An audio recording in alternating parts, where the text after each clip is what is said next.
सो हे it's मिशी and I am documenting my neat and boards preparation with you all. तो देखो मैं बता देती हूँ, मैंने कल की जो वीडियो डाली थी उसमें हिंदी की स्ट्रेटेजी बताई थी, लेकिन उसमें कुछ ज़्यादा कन्फ्यूजन हो रहा था। मतलब वैसे कि ग्रामर टॉपिक से ये वाला कहाँ से करोगे, वो वाला कहाँ से करोगे, तो मैं अच्छे से डिटेल में बता देती हूँ। देखो सबसे पहले तो मैं बताती हूँ अपने ग्रामर के टॉपिक्स कौन कौन से हैं। देखो जो व्यवहारिक व्याकरण है ना, उसमें भाषा, व्याकरण एवं लिपि, ये जो भी परिचय वगैरह है, शब्द शक्ति, अलंकार और परिभाषिक शब्दावली है। तो मैं ये जो चारों टॉपिक्स है ना, वो मैराथन से करने वाली हूँ। मैराथन के अलावा मैं किसी से भी नहीं करने वाली। पहले मैंने सोचा था कि मैं यूट्यूब से ही एक एक टॉपिक से रिलेटेड वीडियो देख लूँ, लेकिन मैं वही नहीं, अब मैं नहीं करने वाली वो। मैं सिर्फ मैराथन से करने वाली हूँ इन चारों टॉपिक को। एंड हाँ, ये जो परिभाषिक शब्दावली है, इसके लिए देखो, इसमें मेरे को भी नहीं पता भाई कौन से क्या आ जाएंगे क्वेश्चंस। मैं भी तो पहली बार ही बोर्ड दे रही हूँ यार, मैंने कौन सी बहुत बार बोर्ड दे रखी है। तो मैं देखो मैं क्या करने वाली हूँ। इसमें ना मैराथन में 100 शायद 100 वो हैं, तो 100 शब्द जो भी हैं वो बताएंगे, तो मैं वो करूँगी। एंड जो 25, 24 और जो 23, इन तीनों में जो फिल इन द ब्लैंक्स में आते हैं ना, दो दो क्वेश्चंस परिभाषिक शब्दावली के, वो करूँगी। तो मतलब 6 हो जाएंगे, ये तीनों के 6 हो जाएंगे, 6 ये।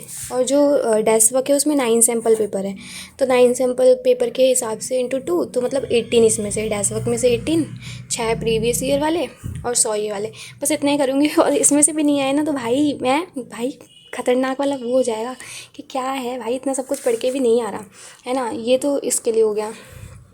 और मैं बता देती हूँ पहले। देखो जो MCQs होते हैं उसमें ना 3 क्वेश्चंस आते हैं, व्यवहारिक क्या उसमें ना 3 क्वेश्चंस आते हैं, इसमें से भाषा, व्याकरण, लिपि, इनके, है ना। फिर उसके बाद फिलअप्स होते हैं।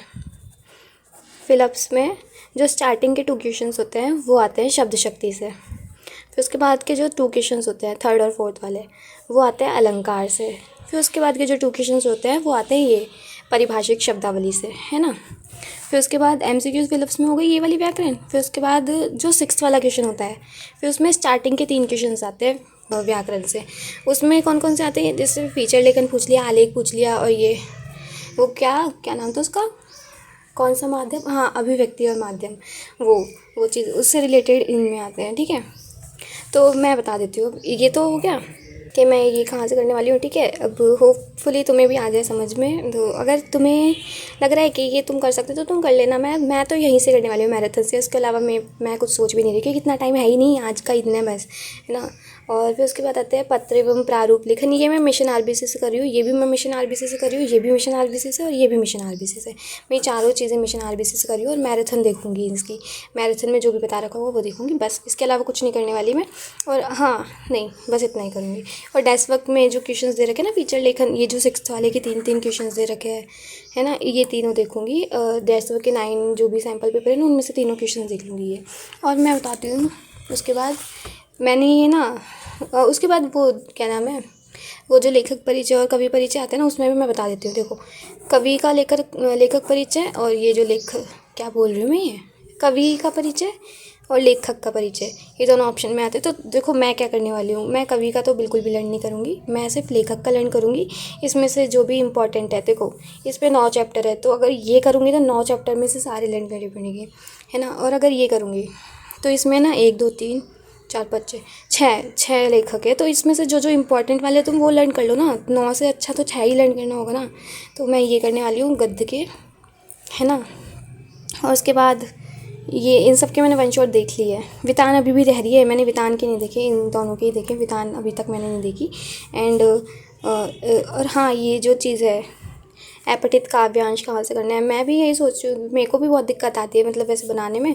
एंड तो मैं बस प्रैक्टिस ही करूँगी, जो भी अपठित काव्यांश की प्रैक्टिस ही करूँगी डेस्क वर्क के सैम्पल पेपर में से और प्रीवियस ईयर वाले में से, प्रीवियस ईयर क्वेश्चंस में से इनको देख लूँगी, बस इतना ही करूँगी।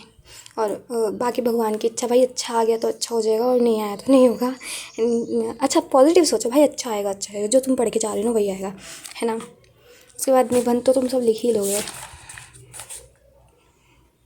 बाकी ये सब बता दिया ना मैंने, हाँ। तो मैं ये सब यही करने वाली हूँ। एंड हो गया ये सब। एंड हाँ, मैं एक और चीज़ क्लियर कर लेती हूँ कि जो भी मैंने बताया ना, ये मैं मेरे पीओवी से बता रही हूँ कि मेरी स्ट्रेटेजी क्या रहेगी एंड मैं क्या फ़ॉलो कर रही हूँ। तो अगर मैं कोई टीचर वगैरह तो हूँ नहीं कि जो मैंने बताया वही वही आएगा, तुम वही पढ़ के जाओ, एक रात में 100 में से 100 नंबर आ जाएंगे, ऐसा कुछ नहीं है भाई। मैं मेरे पीओवी से बता रही हूँ मेरी स्ट्रेटेजी क्या है, मैंने कहाँ से कवर किया है।